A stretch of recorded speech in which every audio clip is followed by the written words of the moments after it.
It should be noted that tonight is partially funded and supported by the Texas Commission of the Arts through a grant that was awarded to Schreiner University. So we want to thank them and that commission. Without their support tonight also wouldn't be possible. So again, Texas Commission of the Arts and their work. So before I introduce a couple of our guests, I want to read a paragraph about the group that you're going to see performing tonight.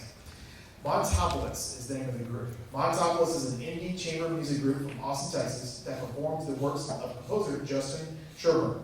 Their music folds country and folk idioms into modern classical arrangements with innovative instrumentation to create stunning and transcendent concerts, according to the Austin Chronicle. Their programs are audience-engaging, multimedia events that combine live music with video and interactive storytelling. Their most recent albums, Music for Enchanted Rock, which are going to be seen performed tonight, and The Legend of the Big Ben, are themed around Texan ecological points of interest. Montopolis will continue to be inspired by and draw attention to the natural wonders of our state, country, and planet. The Montopolis musicians include members of the Austin Symphony as well as other chamber groups in the Austin area. So before we get started with the group, I want to welcome to the stage two of the artists that helped create the piece that you're going to be seeing today, Justin Sherburn and Rip Shaub.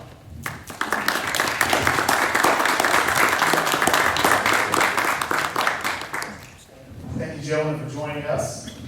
My pleasure. Thank you for having us here at your wonderful venue and university. Well, again, thank you. And so one of the things I wanted that we've talked about, Justin, is we first met in September 2018.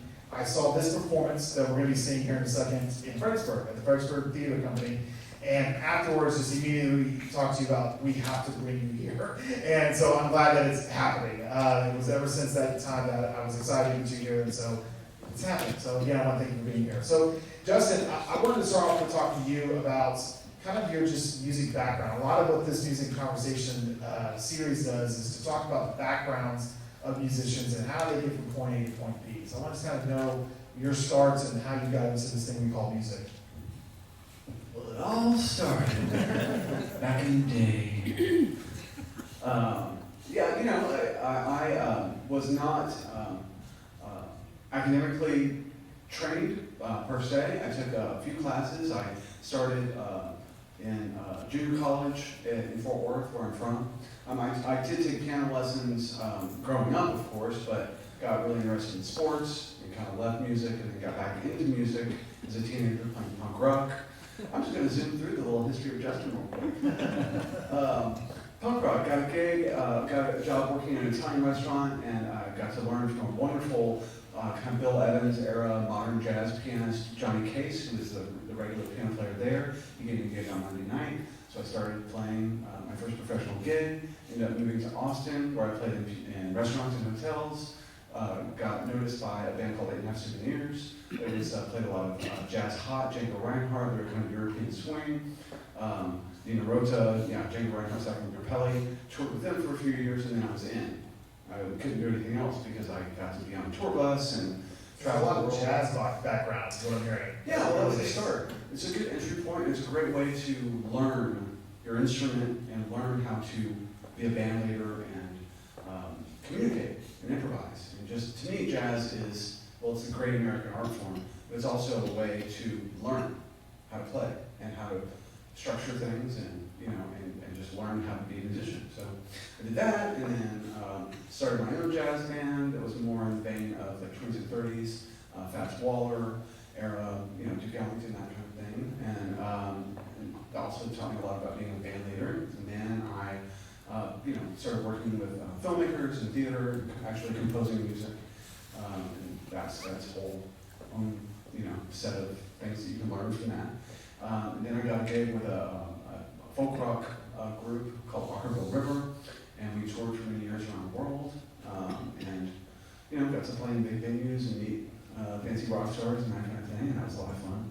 And then gradually, you know, started this group that you're seeing tonight. Started as a band that did live scores for silent films, and that enabled me to practice my film scoring and work with more chamber musicians.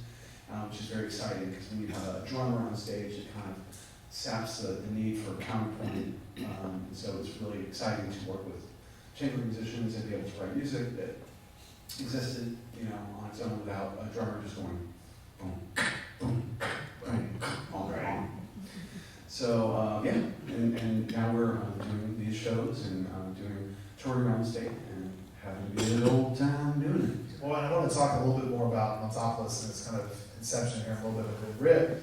A similar question for you is, in the photography we're going to be seeing from tonight, you provided and worked with Justin on this creation. So your background, I was just hearing a little bit of what you call your day job, but I'm curious to hear about your background in photography and how you got from point A to point B to today.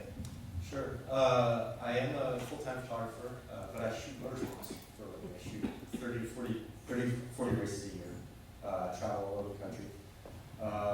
But I crossed paths with Justin a few times, and Justin said, I have this project, I want you to shoot it for me. And I said, what is it? And he kind of explained it to me, and I said, I'm not a landscape guy.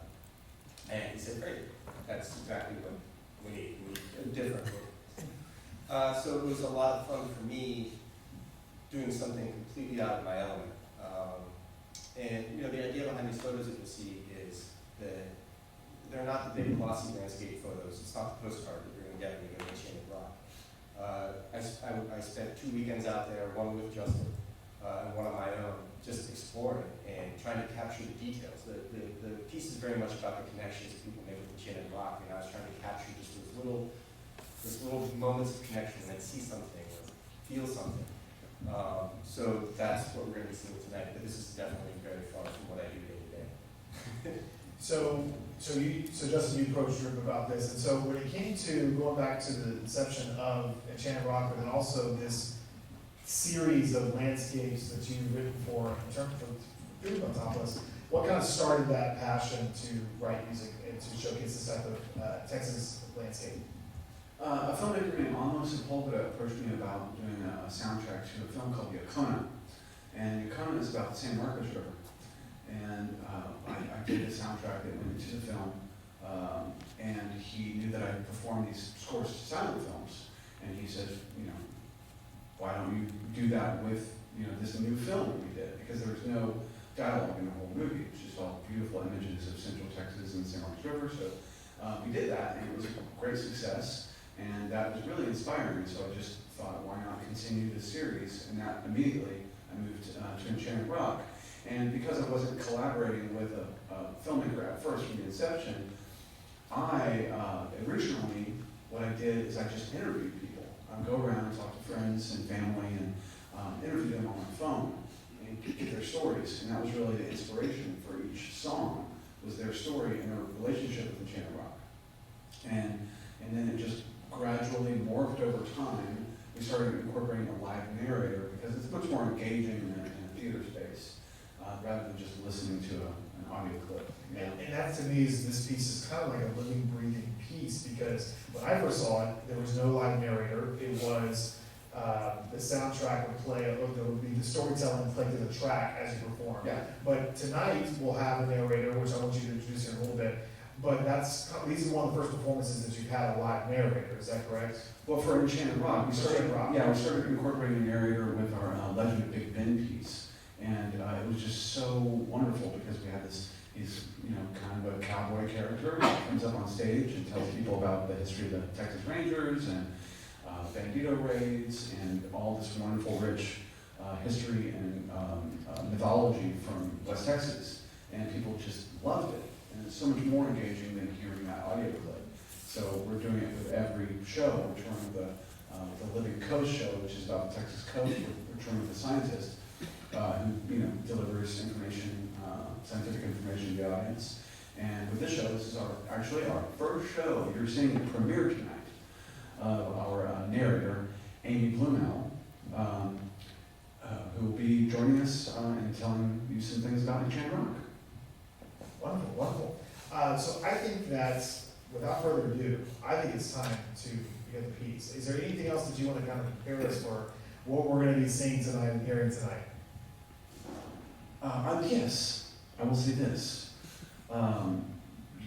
This is This music combines a lot. This particular piece is kind of my playground as a composer. So I bring in all these different things, all these different elements that I wouldn't normally do with another piece. It's just become my kind of playground. So you'll hear like drum machines and acoustic guitar and chamber music, and so it's really all over the place. But I'll say this, it's not a classical concert, so feel free to applaud at any time. You know, it's a lot more fun if you do. And we'll just, you know, go from piece to piece, and I hope that